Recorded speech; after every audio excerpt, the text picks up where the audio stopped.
Hi, chemistry. This is a lesson for you on naming binary, molecular, or covalent compounds. We did this lesson in class on Wednesday, October 14th.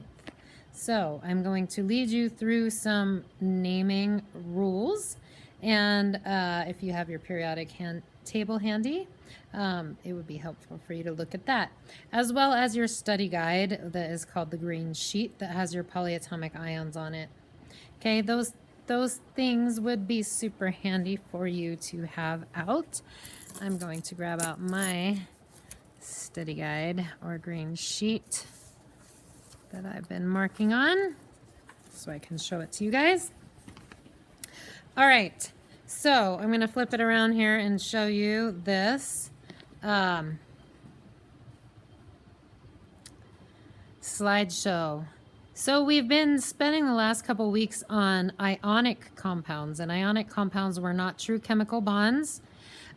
Today we're talking about covalent or molecular compounds. Those two words are used interchangeably. These are composed of molecules in which the elements are sharing their electrons. They are two totally, excuse me, I can't think. They are two non-metals that are making up these molecular and covalent compounds, and these are a true chemical bond since they are sharing their electrons. That's what it means with these elements are attached. It's a true chemical bond, and they can form in limitless ways versus an ionic compound. Those can only form in one way because they're drawn to each other like opposite ends of a magnet are drawn to each other. These covalent compounds, because they are sharing their electrons, they can join in almost limitless ways. So what we're going to deal with, and I'm going to be moving around a little bit, is these are the elements on the periodic table that can create covalent compounds. We have our gainers. That is the group of 15 right there adjacent to the noble gases. These are the ones that typically gain electrons when we were talking about ionic charges. Okay, those 15 elements and hydrogen can join together to create covalent or molecular compounds. So whenever you're trying to look at a compound and you're trying to name it and come up with what you would call it, you always want to touch where things are on the periodic table, because if you find out, oh, I got carbon and I got oxygen, and they're both from within the gaining section of the periodic table, that will be a clue that it's a covalent compound. Anytime that you are dealing with anything that is from this loser side of the stair-step line, if there's any kind of loser on the front, no matter what it is, then it's going to be an ionic compound. Hydrogen is multifunctional.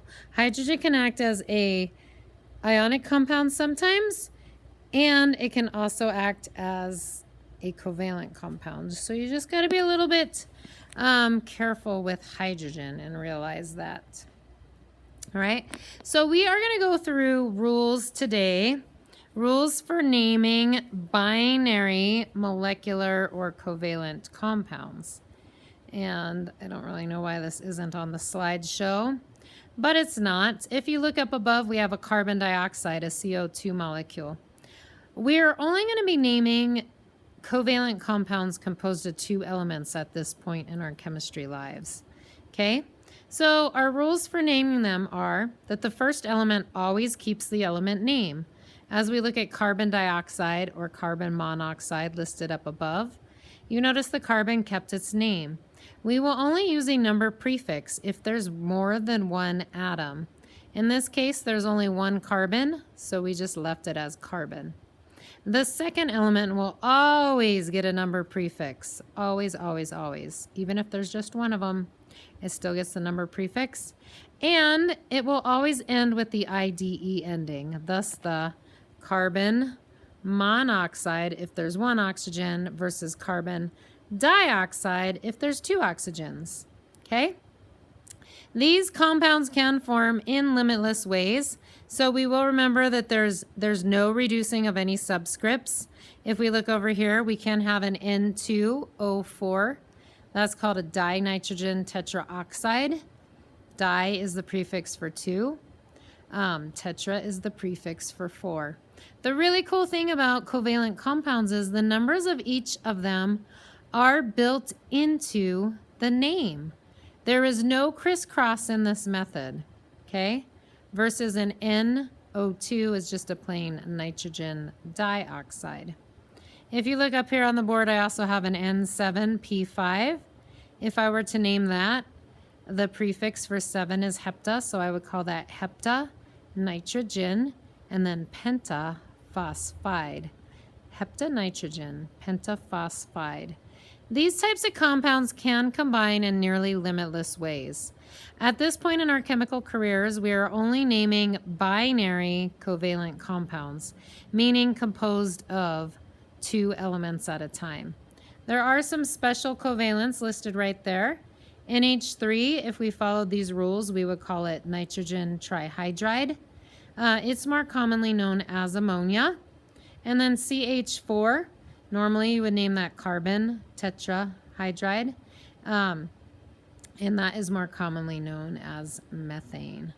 Okay, so this is what we went over in class today. Bear with me for a moment. It does not mean that we can't have compounds made of more than 2 elements. We sure can. Like you are probably familiar with glucose that looks like this, C6H12O6. That's your glucose molecule.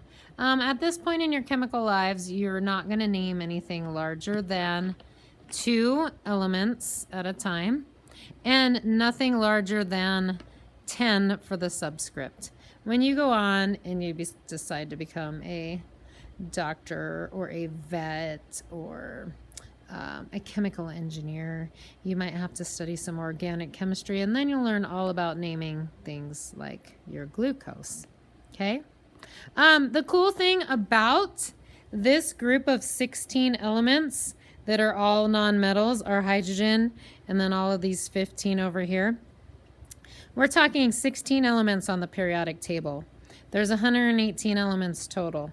But these 16 elements, through their covalent bonding, they actually are responsible for over 80% of all known chemical compounds because they can combine in basically limitless ways. So that's a really cool thing about them.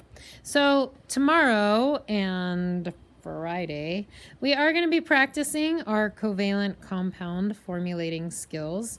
We'll be practicing naming them and formulating them. There is no homework for today, yay! But I wanted to give you this little mini lecture on how you will name and formulate these binary covalent compounds. The last thing I'm going to show you is right over here. On this study guide that I gave you, you'll notice that you had your binary compounds, number prefixes listed right there. You might want to write yourself a little note like I did, like no crisscross, and you must have 2 non-metals in order to use those number prefixes. So those are handy things to learn. Okay? All right, I am going to sign off for today and check in tomorrow on Canvas, and you will see that you'll have some covalent compounds to name and formulate for practice. Okay? Have a great night. Bye.